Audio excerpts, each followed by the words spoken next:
याला सरकारला मी भाग पाडलं आणि तिथं रायगड प्राधिकरण स्थापन झालं आणि 75 वर्षात पहिल्यांदा आयुष्यात भारताच्या स्वातंत्र्याच्या नंतर रायगड किल्ल्याचं संवर्धन जतन सुरू झालं.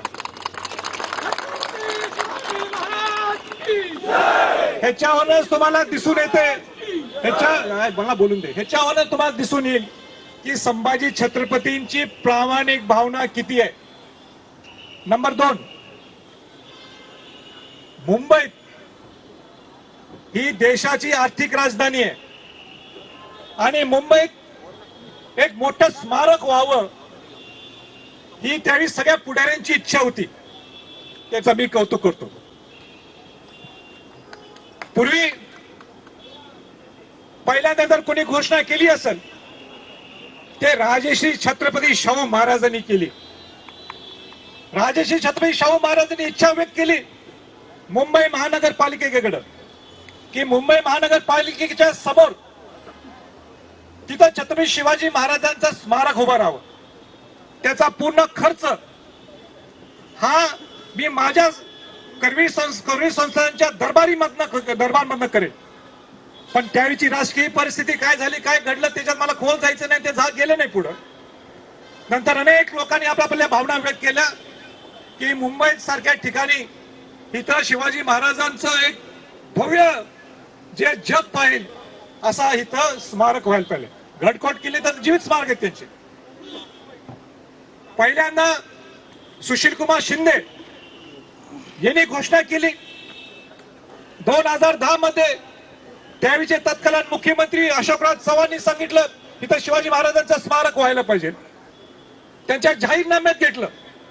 नंतर काय झालं, विषय गेला पाण्यात, विषय झाला डायल्यूट आणि 2014ला भाजपने त्यांच्या जाहीरनाम्यात घेतलं की शिवस्मारक आम्ही अरबी समुद्रात तिथं उभा करणार. 2016ला बरोबर बघा, मुंबई महानगरपालिकेच्या निवडणुकीच्या अगोदर ते साधून घाई गडबडीने पण त्यांनी देशाचे पंतप्रधान नरेंद्र मोदीजींच्या हस्ते ते जलपूजन केलं.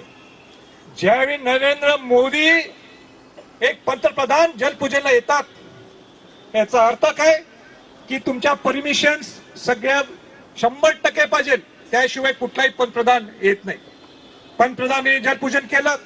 त्या जलपूजनला मी स्वतः हजर होतो. मला आनंद वाटला, मला कौतुक वाटलं की खरोखरच गडकोट किल्ल्यांचं ठीक आहे रेंगाळलंय ते व्हायलाच पाहिजे. त्याच पाठोपाठ जर इथं शिवाजी महाराजांचं एक भव्य स्मारक उभा राहत असेल, जसं सरदार वल्लभभाई पटेल यांचं स्मारक उभा राहिलं गुजरातमध्ये, मला तुलना करायची नाही पण शिवाजी महाराज हे देशाचं दैवत आहे आणि शिवाजी महाराजांचं जर इथं स्मारक होत असेल त्याचं कौतुक व्हायला पाहिजे. पण 2016ला जलपूजन झालं. एक समिती सुद्धा स्थापन झाली. LNT ला कॉन्ट्रॅक्ट दिला गेला. मला सांगा त्याच्यानंतर काय झालं. मी विषय हातात घेतला परत. मी वेळोवेळी त्यावेळीचे मुख्यमंत्री तत्कालीन देवेंद्र फडणवीस यांना सांगितलं, विचारपूस केली. त्यानंतर तत्कालीन महाविकास आघाडीचे मुख्यमंत्री उद्धव ठाकरेंची माझी चर्चा झाली. त्याच्यानंतर आता एकनाथ शिंदेजी आणि आताचे उपमुख्यमंत्री देवेंद्र फडणवीस यांची चर्चा झाली. त्यांना विचारलं का तुम्ही सुरू करत नाही. सगळ्यांचं उत्तर एकच, जे उत्तर मला डायरेक्ट दिलं नाही पण दुसरीकडे कळालं की ते पर्यावरणचे काहीतरी प्रॉब्लेम आलेले आहेत, काहीतरी अडचण निर्माण झालेली आहे, कोर्टात विषय गेल्यामुळे आम्हाला पुढं काही करता येत नाही. माझा प्रश्न आहे, सगळ्या पुढाऱ्यांना प्रश्न आहे, प्रामुख्याने या सरकारला प्रश्न आहे.